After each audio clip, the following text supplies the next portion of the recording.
예.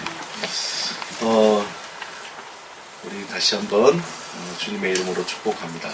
하나님의 은혜와 사랑이 여러분의 삶에 충만하시기를 축원합니다. 예. 벌써 올해가 다음 주면 마지막 주예요. 크리스마스 성탄절이면서 마지막 주일입니다. 한 해가 시작한 것 같은데 이렇게 빨리 지나가네요. 정말. 저는 어릴 때에 이 치아에 대해서 그 이빨이라고 만든다고 그러더라고요. 이빨은 동물의 이빨이고 사람은 치아, 그렇게 얘기하더라고요. 그래서 우리 서로 이빨이 아니에요. 치아. 그러다가 또 무의식 중에 또 치아, 이빨이라고 그러는데 어쨌든 이 치아, 그 이빨이라고 얘기하고 싶어요. 또 이 문장이니까 치아에 대해서 굉장한 자신감을 가지고 있었어요. 어릴 때 보면은 TV에 찰흙사들이 나와가지고 막 찰흙사들 막 철사를 굵은 철사를 입으로 해가지고 막 휘고 막 이러잖아요. 어린 나이 그것도 흉내 낸다고 철사를 갖다 막 입으로 휘고 또 병을 딸 때 어떻게 답니까? 이로 그냥 막 따는 거예요. 그걸 또 자랑 삼아 또 얘기하고 그러는데 그 교만이 참 씨가 되어서 그 이후에 치과를 제 집 드러나듯이 지금은 이제 뭐 몇 년 전에 이제 완전 거의 치료를 많이 해서 그 이후에 제가 이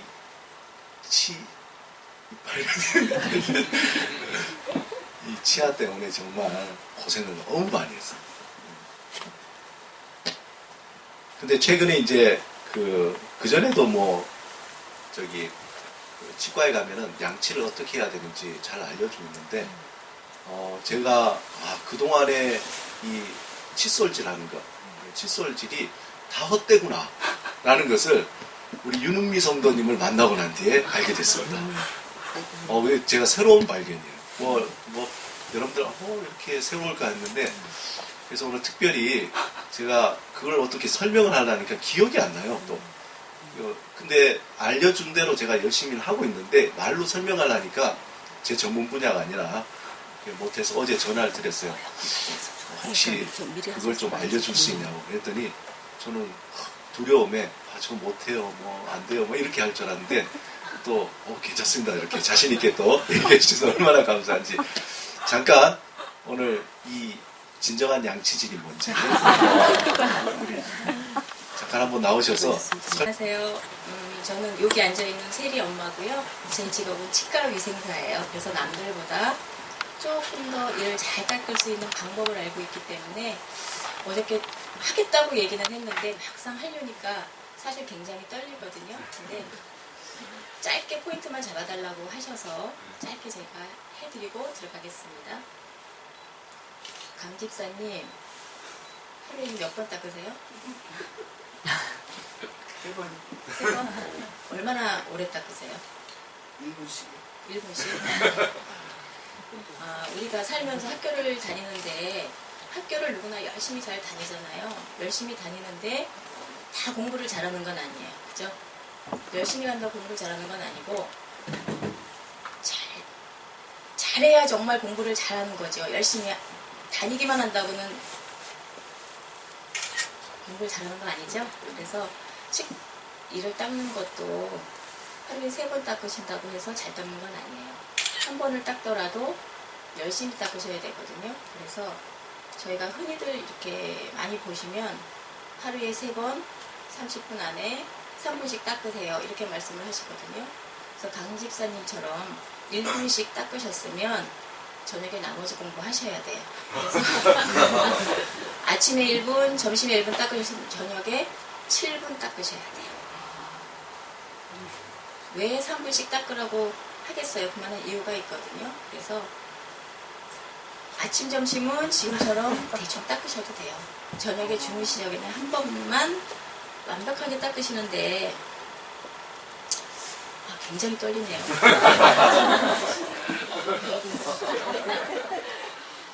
화장실에서 5분 이상을 닦는다는 건 굉장히 불가능한 일이에요. 그래서 제가 알려드리는 방법은 칫솔에다 치약을 묻혀갖고 바깥으로 가지고 나오세요. 바깥으로 가지고 나오셔서 좋아하시는 박보검이를 보든지 아니면 야구를 보시든지 잊어버리고 닦으시면 5분이라는 시간이 굉장히 짧거든요. 그래서 갖고 나와서 오랫도록 반복적으로 닦으시라는 얘기예요. 반복적으로 닦으시면 혹시 내가 잊어버리고 지나갔던 부위들이 다시 닦이기 때문에 깨끗해질 수밖에 없고요. 또 하나 여기서 포인트는 순서예요. 순서를 닦으시는, 순서를 정해드리는데 치약을 갖고 나오시면 제일 먼저 안쪽에다 다 바르세요. 안쪽에다 다 바르시고 안쪽부터 닦으시는 거예요. 대부분의 사람들이 안쪽이 가장 안 닦이시거든요. 안쪽부터 닦으시고 바깥은 보이기 때문에 잘 닦으실 수밖에 없어요. 그래서 보이는 부분은 맨 나중에 닦으시고요. 그러고 나서 나중에 검사를 하셔야 돼요. 내가 정말 이를 잘 닦았나. 어떻게 검사하시냐면 요 앞니 바깥의 부분을 표로 한번 이렇게 훑어보세요. 훑어보시면 매끌매끌매끌 할 거예요. 그 매끌매끌함이 이 안쪽에도 다 똑같이 매끌매끌 하셔야 돼요. 만약에 이 매끌매끌함이 없으시면 들어가서 다시 닦으세요. 그러시면 잘 닦으실 수 있습니다. 자세한 거는 사실은 이건 이제 포인트만 잡아드린 거고요.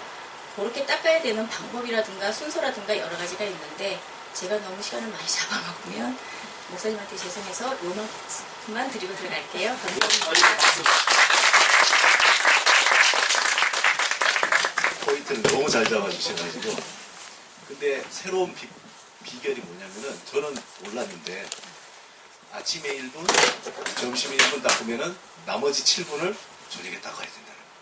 그리고 또 저희는 어릴 때 칫솔 가지고 밖에 나오면요 뒤지게 혼나거든요. 근데 그게 아니라는 거. 새로운 걸 알았습니다. 그래서 저는 그 나름대로 실천하기 때문에 그 아주 좋아요. 그러니까 좋아서 여러분들에게 제가 이걸 설명하면은 여러분들이 믿겠습니까?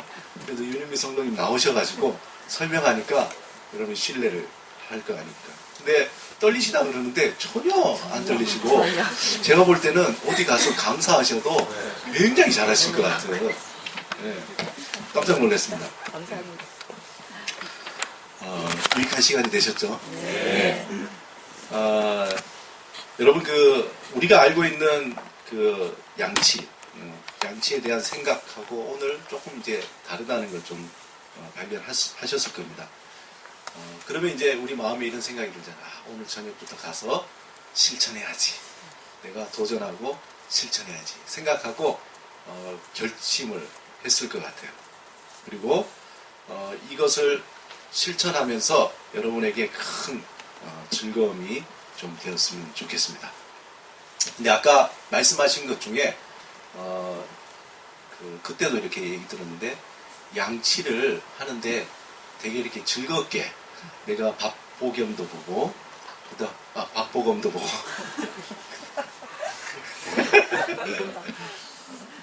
이름을 잘 몰라서 이번에는 그리고 뭐 야구를 보든지 음악을 듣든지 하면서 이걸 즐기는 거, 이걸 잊어버리고 즐긴다는 게 참 중요한 것 같아요. 공자가 그런 말을 했다 그러잖아요.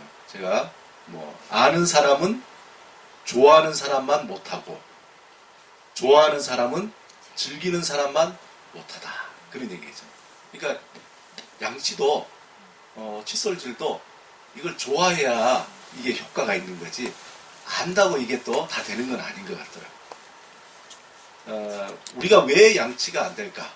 이런 생각을 해보면은 이걸 의무로 생각하는 거예요. 이걸 내가 해야 된다고 생각하니까 억지로 해야 된다고 생각하니까 이게 율법이 돼가지고 자꾸 부담으로 다가오는 거예요. 잘 안 하게 되고 그리고 결국에는 어떻게 하든 귀찮아서 이렇게 좀 넘어가고 싶은 그런 생각이 듭니다. 중요한 것은 양치를 할 때 그것을 즐기는 것. 다시 말해서 양치를 할 때는 여기에 몰입해가지고 이것에 빠져서 하는 것. 그것이 이제 참 중요하다라고 생각이 듭니다. 그런데 우리는 극각 양치질이라고 생각하고 몰입하지 못하고 즐기지 못하게 되면은 이때 이제 자꾸 이렇게 횟수가 줄어들고 시간도 빨리 치워버리는 어떤 그런 경우가 되면은 이때 이제 우리의 양치에 문제가 생기는 거죠. 이게 벌써 한 출간된 지 한 20년이 넘은 책이 있어요. 하나 제목이 그 저자가 미하이 칙센트미하이라는데 저는 그때 이 책을 소개받고 나와서 따끈따끈할 텐데 여러분들 이 책은 제가 적극 권합니다. 미하이 칙센트미하이의 지금도 인기가 있어요. 몰입의 즐거움이라고 아마 많은 분들이 또 책 제목을 알거나 읽어보신 분도 계실 텐데 저는 이 책을 첫 장 딱 넘기고 첫 줄을 읽으면서 완전히 몰입돼가지고 그냥 단숨에 다 읽어버린 그런 책입니다. 그 책의 저자는 그 성균관대학교도 몇 년 전에 왔어요. 와서 그 인터뷰한 내용 중에 뭐라고 되어 있냐면 행복은 돈이나 권력으로 얻을 수 있는 것이 아니다. 행복은 의식적으로 찾는다고 해서 얻어지는 것도 아니다. 내 스스로에게 지금 행복하냐? 너는 행복하냐? 라고 물어보는 순간 행복은 달아난다. 즉 행복은 직접적으로 찾을 때가 아니라 좋든 싫든 간에 우리 인생의 순간순간에 충분히 몰입하고 있을 때 그 행복이 온다는 거예요. 알 듯 모를 듯 조금 어려운 얘기 같은데 이 미하이 칙센트미하이 박사가 40년 동안 연구를 한 거예요. 이 몰입이라는 이 주제를 가지고 40년 동안 세계의 각 분야 예술, 스포츠, 의학, 종교 다 인터뷰했는데 무려 8,000명을 인터뷰합니다. 8,000명을 인터뷰하고 그들의 어떤 내린 결론이 뭐냐면은 일상생활에서 모든 것들이 우리에게는 몰입을 경험할 수 있는 기회라는 거예요. 모든 것들이. 그러면은 양치질도 우리가 몰입할 수 있는 그것을 경험할 수 있는 기회라는 거죠. 그때 사람들은 행복감을 느낍니다. 여러분 양치질 하면서 행복감을 느껴보셨어요? 한 5분 넘어서 닦으니까 행복감이 밀려와요. 이게요, 사실 3분 닦는 게 쉽지가 않더라고요. 근데 닦으려면은 정말 즐겨야 돼요. 제 친구는 양치질 하다가 치아가 다 빠지는 것처럼 그렇게 닦더라고요. 얼마나 우악스럽게 닦는지. 그래서, 근데 양치질을 이렇게 몰입하며, 그 다음에 아까 말씀하셨잖아요. 이렇게 안쪽부터 이렇게 닦고, 이렇게 이게 이제 즐기면은 나름대로 재밌어요. 이렇게 닦다 보면. 그것뿐만 아니라 우리의 삶의 그 순간순간이 다 몰입을 경험할 수 있는 기회라는 거예요. 우리가 몰입할 때 즐거움도 있지만 또 결국 몰입을 통한 그 결과는 몰입하지 않을 때와 다른 결과물이 나옵니다. 아까 얘기했듯이 학교로 왔다 갔다가 아니라 공부에 몰입할 때에 거기에 다른 효과가 나는 거죠. 양치를 몰입할 때에 이 치아, 이가 건강해지는 거 아니겠습니까? 모든 순간. 특별히 예술가들은 그렇잖아요. 아마 우리 진아자매 같은 경우 이 연주를 할 때, 이 몰입할 때에 어때요? 그때 기쁨이 있죠. 네, 그때 말할 수 없는 기쁨. 뭐 그림을 그릴 때, 아니 배우들은 이제 연기를 할 때, 그 몰입에 빠졌을 때의 그 기쁨, 그게 있으니까, 심지어 이 연구 결과에 어떤 분이 의사인데 세상에 진료를 하다가 이 지붕이 무너졌는데도 모르고 계속 진료를 하는 그런 경우도 있다는 거예요. 너무 몰입하니까. 결과도 또한 좋다는 겁니다. 그런데 이러한 몰입으로 들어가기 위해서는 한 가지 중요한 전제가 있어요. 그건 이 책에 나온 건 아닙니다. 이제 여러 가지. 그것은 뭐냐면은 전제 조건은 뭐냐면 자신감이라는 게. 자신감. 물론 뭐 책에도 비슷한 건 나옵니다만은 어떤 일에 대한 자신이 할 수 있는 능력보다 조금 더 높은 목표를 가져야 몰입이 된다는 게. 여기 이제 이 책에 보면은 이제 공부를 할 때에 너무 그 수업 시간의 내용이 쉬우면은 몰입이 안 된다. 너무 지루하다. 아니 나 다 아는데. 근데 너무 어려우면은 또 몰입이 안 돼. 도대체 무슨 얘기를 하는 거야? 그러나 할 듯 말 듯 할 때에 저기 들어보자. 뭔가 알 것 같은데 하면서 그 강의나 수업에 자꾸 빠져들어가게 됩니다. 그런데 거기에 전제는 뭐냐면 나는 뭔가 알 수 있을 것 같다라는 자신감이 있는 거죠. 너무 쉬운 거는 자신감이 너무 팽팽해서 그냥 아니 관심이 없지만 너무 자신감이 없을 때는 거기에 대한 내가 감당이 안 되니까 또한 몰입이 안 되는 거예요. 그러나 내가 뭔가 이것을 할 것 같은 자신감, 뭔가 이것에 대해서 내가 가능하다는 어떤 그런 할 수 있다는 자신감이 있을 때 그 일에 대한 몰입도가 높아진다. 그 펜싱 이번에 그 리우 펜싱 경기에 박상영 선수가 있잖아요. 여러분들 혹시 그 인터넷에 보면은 사진이나 동영상 보면은 화제가 됐잖아요. 뭐가 화제가 됐습니까? 예, 할 수 있다. 근데 그때 상황이 뭡니까? 13대 9로 하는 그 굉장한 점수 차이거든요. 펜싱에서. 근데 거기에서 박상영 선수가 앉아서 이제 읊조리듯이 할 수 있다. 할 수 있다. 할 수 있다. 이렇게 그 장면이 이제 카메라에 잡힌 거예요. 그게 또 이제 여러 인터넷에 많이 퍼졌는데 결국은 어떻게 됐습니까? 그는 경기에 몰입하게 되고 결과적으로 금메달을 따게 된 거죠. 이런 관점에서 보면은 우리가 어떤 일을 몰입할 수 있다는 것은 그 일에 대한 두려움보다도 뭔가 자신감을 가질 때 그때 가능하다. 그런데 이러한 자신감은 도대체 어디에서 오는 것일까? 아마 그 조건은 여러 가지 다양할 수 있을 것 같아요. 누군가 자신감을 자기가 소유한 어떤 재능, 내가 할 수 있다는 이해도 아니면 능력, 체력 여러 가지 그런 것에도 올 수도 있고 또한 자신감은 어떤 자기가 소유한 어떤 재정 아니면은 능력, 학벌, 권력, 관계적인 신뢰 이런 걸 통해서도 내가 모르는 자신감이 또 있는 거죠. 나는 능력이 안 되는데 우리 아버지가 대통령이야. 그럼 끝나는 거죠. 나는 능력이 아닌데 우리 아버지가 삼성의 회장이다. 얼마나 자신감이 충만하겠어요. 그죠? 그런 자신감, 즉 자신에 대한 믿음, 자신만이 가질 수 있는 조건에 대한 믿음이 있기 때문에 그러한 신뢰를 바탕으로 해서 자신감을 가지게 되고 또한 그것이 어떤 일에 대해서 몰입할 수 있는 그러한 조건이 된다는 것입니다. 오늘 아마 제가 평소 같은 설교가 아니라 여러분들이 조금 의아해 하실 것 같아요. 그동안 다소 관념적인 설교를 하다가 목사님 도대체 뭘 얘기하려고 저렇게 실용적인 설교를 할까? 다음 주는 이제 성탄절이고 오늘은 이제 요한복음 1장에서 4장 이렇게 마무리 정리를 좀 하려고 하다 보니까 이제 이런 얘기가 나오게 됐습니다. 1년 동안 가만히 생각하니까 요한복음 1장에서 4장밖에 못했어요. 그럼 내년에 몇 장까지 할 것 같아요? 5장에서 더 해야 되겠죠. 내년에 조금 더. 우리가 어떤 일에 대해서 몰입하기 위해서 가지는 자신감, 신뢰, 믿음은 인간적으로 어떤 조건이 필요하지만 그러나 신앙적인 관점에서 보면은 좀 더 근원적인 믿음이 사실 필요합니다.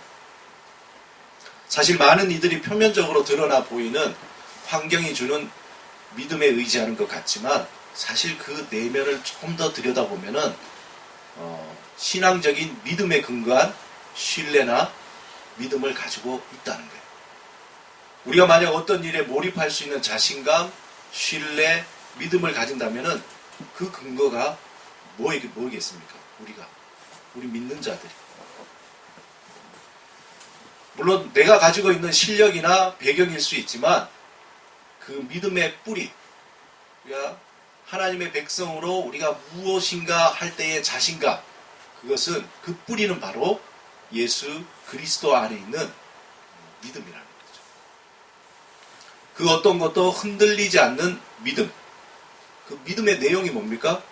그 믿음의 내용은 하나님이 나를 사랑한다라는 거예요. 하나님이 나를 사랑한다. 사랑하는 자녀, 사랑받는 자녀는 아주 자신감이 충만해요. 어디 가든지. 근데 사랑받지 못한 사람은 어딜 가든지 불안하거든요. 어딜 가든지 불안해요. 그 내용이 뭡니까? 하나님이 나를 사랑하신다는 그 믿음, 그것 때문에 우리가 오늘 하루를 살아갈 수 있는 자신, 어떤 상황에 닥치더라도 그것을 밀고 나갈 수 있는 자신감이 있는 거죠. 그 사랑을 좀 더 구체적으로 로마서 5장 8절에는 이렇게 표현하고 있습니다. 같이 한번 읽어보겠습니다. 시작.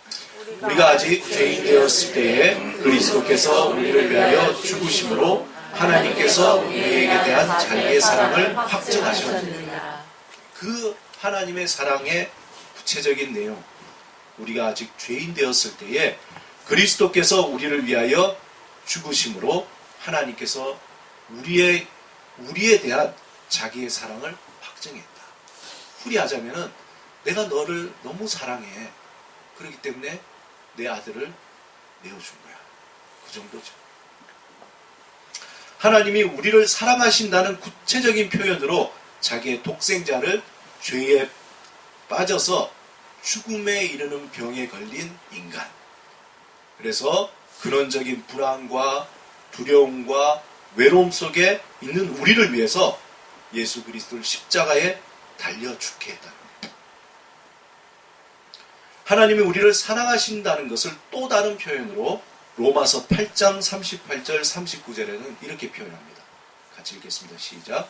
내가 확신하노니 사망이나 생명이나 천사들이나 권세자들이나 현재일이나 장래일이나 능력이나 높음이나 깊음이나 다른 어떤 피조물이라도 우리를 우리 주 그리스도 예수 안에 있는 하나님의 사랑에서 끊을 수 없으리라.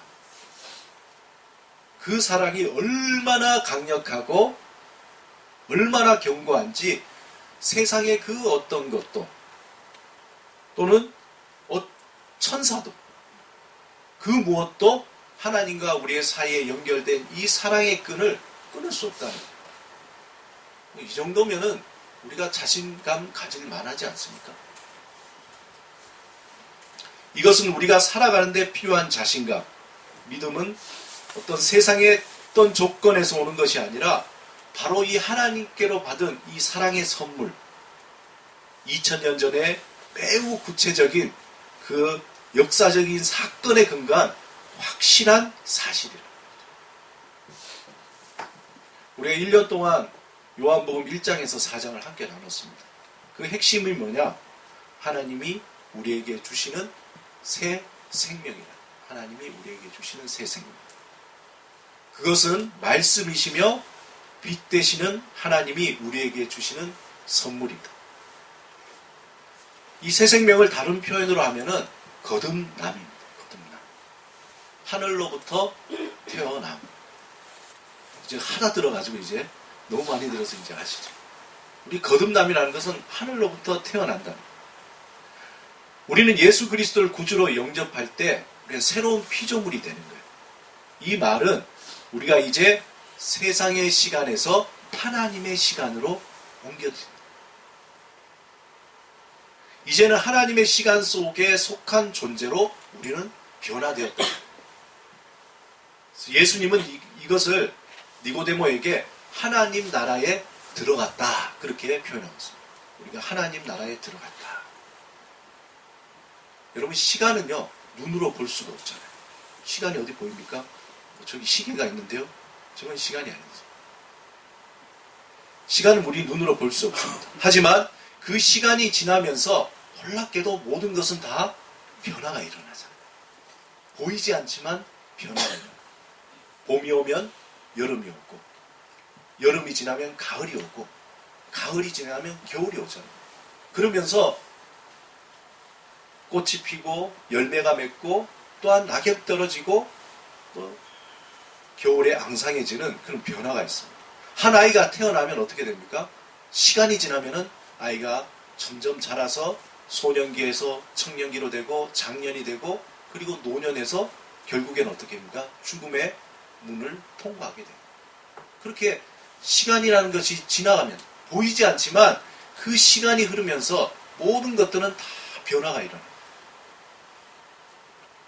신기하게 시간은 보이지 않지만 시간은 모든 것을 변화시킨다는 것.